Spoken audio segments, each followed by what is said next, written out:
L'évolution du planeur vers les avions motorisés qui se situent des années 14, 18, 40, 45 jusqu'à des modèles beaucoup plus sophistiqués pour la compétition, l'acrobatie.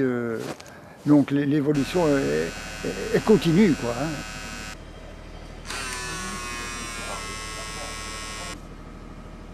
Pour moi, la petite aviation, c'est vraiment un pur plaisir. J'y songe pratiquement tous les jours.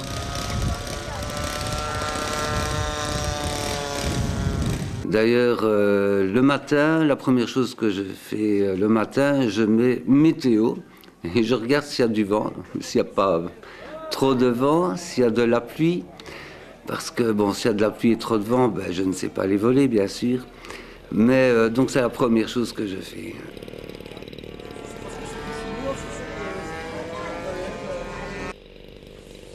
Alors sur place, eh bien, on est en train de régler nos machines. On regarde si tout est bien positionné. On regarde si l'aile est bien droite, la dérive. Après, on met tout le système en route, la correspondance avec l'émetteur. Il faut vérifier les cerveaux. Quand tout est en place, qu'on a bien tout vérifié, vient seulement le moment de mettre les machines en l'air.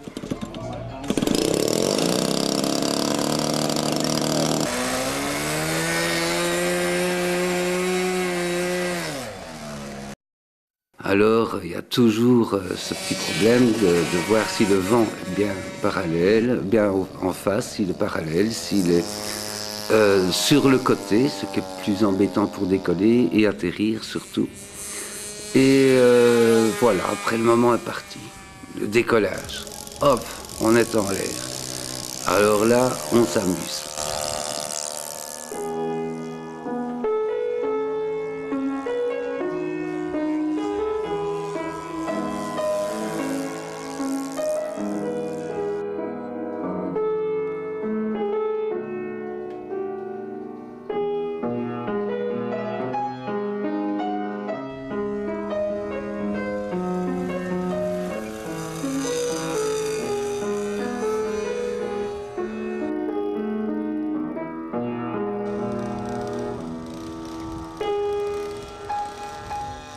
On choisit un avion qui est plus dynamique, avec lequel on peut faire de la voltige, donc de la 3D. Alors là, on passe tout le programme des boucles, des tonneaux, on fait des passages bas, voilà. On peut s'amuser aussi à voler en équipe. En équipe, alors on fait de petites patrouilles, on essaie de se suivre, on simule des combats.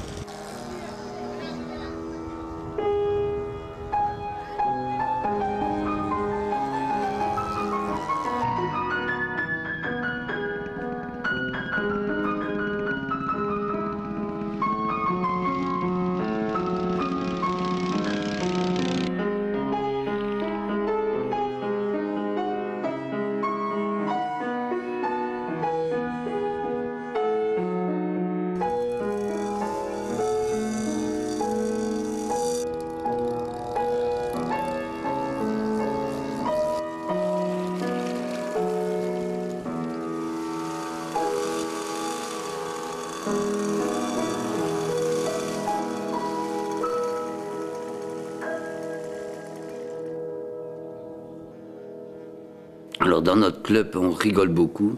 En fait, nous sommes de grands enfants parce que on joue toujours avec des jouets. Il n'y a que les jouets qui changent.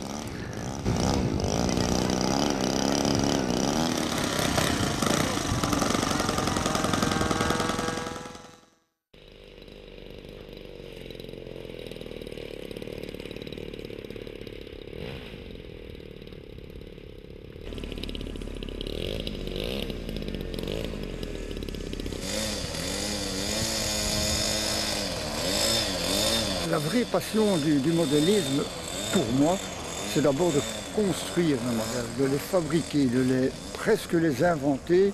Dès que je vois un modèle qui me plaît, j'essaie d'avoir le maximum de renseignements sur les profils, sur les dimensions, et puis de les intégrer avec un ordinateur, calculer, et puis démarrer la fabrication.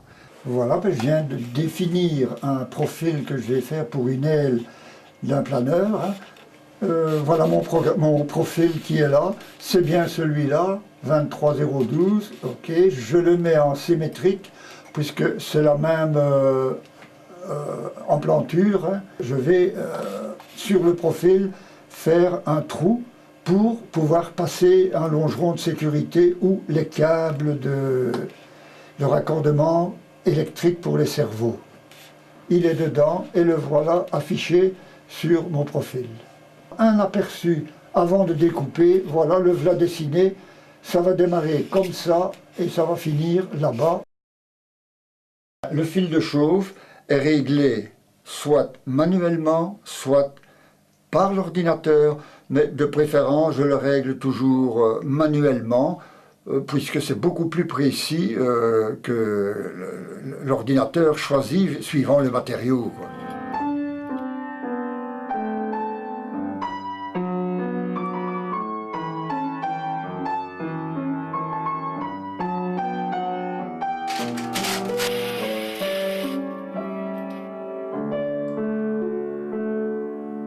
Je mets un renfort sur le bord d'attaque en fibre de carbone pour la rigidifier un peu, hein, parce que c'est tellement fragile. Voilà le genre de tissu, en fibre de verre bien sûr, que je poserai sur, c'était là, voilà.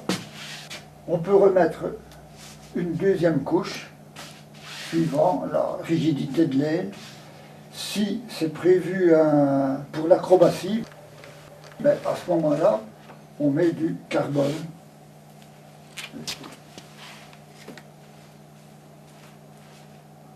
Toujours avec de l'époxy, bien roulé, bien retirer les bulles.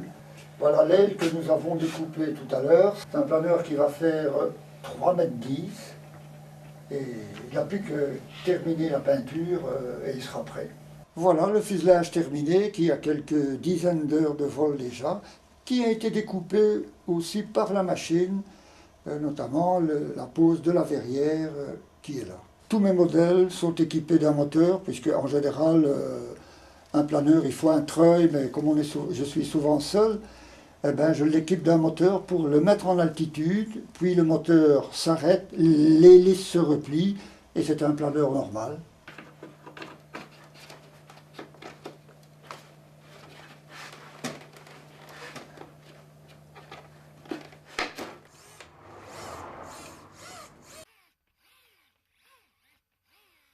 Voilà le plan qu'on établit, bien sûr avant toute construction, que je place sur l'aile pour faire les découpes des cerveaux, des ailerons.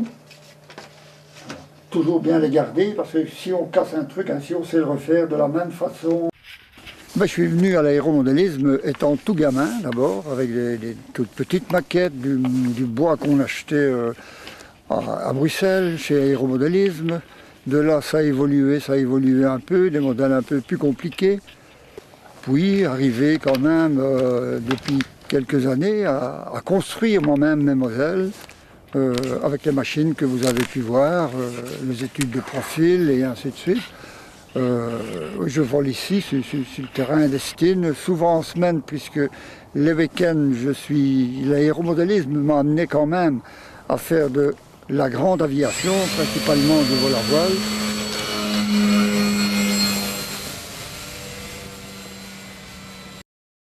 Les premiers essais en vol, qui sont toujours un peu... on est sur les nerfs en disant est-ce que ça va voler?